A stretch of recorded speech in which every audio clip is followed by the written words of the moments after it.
کہ آپ کو نہیں پتا ہوتا کہ آپ کے بچے بند کمرے میں کیا دیکھ رہے ہوتے ہیں.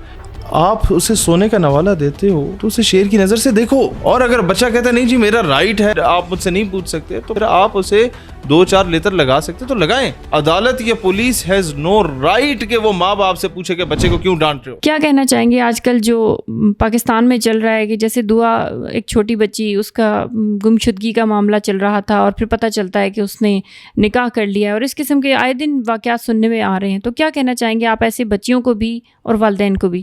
سب سے پہلے تو my sympathies are with her parents جو ان پہ گزرا. ایک بچی کی آپ اتنی زندگی تربیت کر کے اس سے اتنی امیدیں لگا کے رکھتے ہیں, اچانک اس کا لاپتہ ہو جانا وہ ایک قیامت صغریٰ کا منظر ہوتا ہے ان کے لیے. لیکن ایک دو چیزیں آپ کے پرائم منسٹر نے, سابقہ پرائم منسٹر نے بات کی تھی, اختلاف کے باوجود میں اس بات کو بڑا فیور کروں گا کہ آپ کو نہیں پتا ہوتا کہ آپ کے بچے بند کمرے میں کیا دیکھ رہے ہوتے ہیں. آپ اسے سونے کا نوالہ دیتے ہو تو اسے شیر کی نظر سے دیکھو. اور اگر بچہ کہتا ہے نہیں جی میرا رائٹ ہے, آپ مجھ سے نہیں پوچھ سکتے, تو پھر آپ اسے 2-4 لیتر لگا سکتے تو لگائیں. عدالت یا پولیس ہیز نو رائٹ کہ وہ ماں باپ سے پوچھے کہ بچے کو کیوں ڈانٹ رہے ہو. بھائی اس کو پیدا کس نے کیا, وہ پرورش کس گھر میں پالی, کس نے اپنا پیٹ کاٹ کے.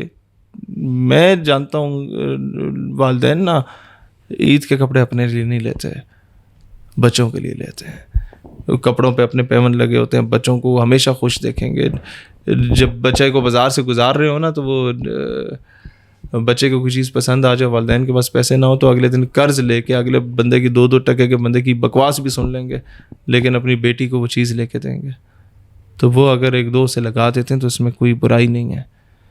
لہٰذا یہ ہم لوگوں نے بہت ہی سر پہ چڑھا دی ہے اپنے اس آنے والی نسل کو, اور بہت ہی کھلی چھوٹ دی ہوئی ہے.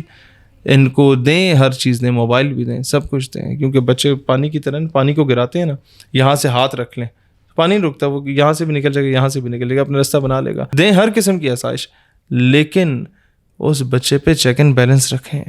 جب نہیں رکھیں گے تو اس طرح کے معاملات ہوں گے جو کراچی اور لاہور میں ہو رہے ہیں. اور میں دوسری چیز بتانا چاہتا ہوں, اس چیز کو آڑ بنا کے, اس چیز کا فائدہ اٹھا کے کچھ اینکر پرسنز نے فرقہ واریت کو انڈائریکٹلی فروغ دینے کی کوشش کی ہے. ہم لوگوں کو کم از کم یہ چیز اندازہ کرنی چاہیے کہ آپ اگر یہ کہہ رہے ہیں کہ جناب ایک مسجد ہے اور اس نے کہہ دیا کہ جناب اس بیٹی کا نام جو ہے وہ دعا زارا ہے, اس لیے ہم اس نام کے لیے دعا ہی نہیں کرتے, وہ اس نام کے لیے اناؤنسمنٹ نہیں کرتے, تو نہ بولیں کہ بھائی مسجد نے اعلان کیا, نام بتائیں کہ کون سی مسجد کے کون سے امام نے کیا. ہم جا کے اس کو پوچھتے ہیں کہ تم کون ہوتے ہو اسلام کے ٹھیکیدار بننے والے, ہم امام سے پوچھتے. لیکن جب آپ صرف مسجد کہتے ہیں نا, تو آپ مسجد اور امام بارگاہ کے درمیان اور مدرسے کے درمیان ایک بہت بڑا فساد کریٹ کرنے کا اس کو بیج کو بو دیتے ہیں.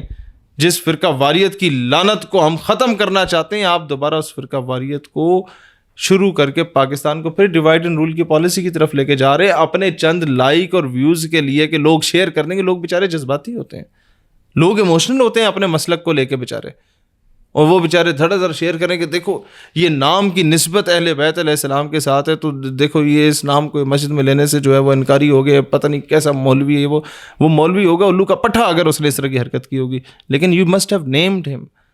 آپ کو پتہ ہے آپ کے صرف اس غیر ذمہ دار رویے کی وجہ سے میڈیا پہ جو ایک ٹاک شو میں 2-3 لوگوں نے شوشہ چھوڑنے کی کوشش کی تھی, اس سے کیا تاثر پڑا ہے, کتنا زیادہ فرقہ واریت پھیلی اس وجہ سے سوشل میڈیا پہ. تو شکر ہے عوام ہماری سمجھدار ہوگی. ابھی وہ جو منجن بیچتے ہیں فرقہ واریت کا, جتنے بھی مولوی ہر مکتب ہے فکر میں, چاہے بریلوی, دیوبندی, اہل حدیث, شیعہ جتنے بھی ہیں, وہ منجن بکنا ہی, وہ لوگوں نے خریدنا ہی چھوڑ دیا کہ بس یہ ہمیں پتہ ہے یہ لوگ کون ہیں.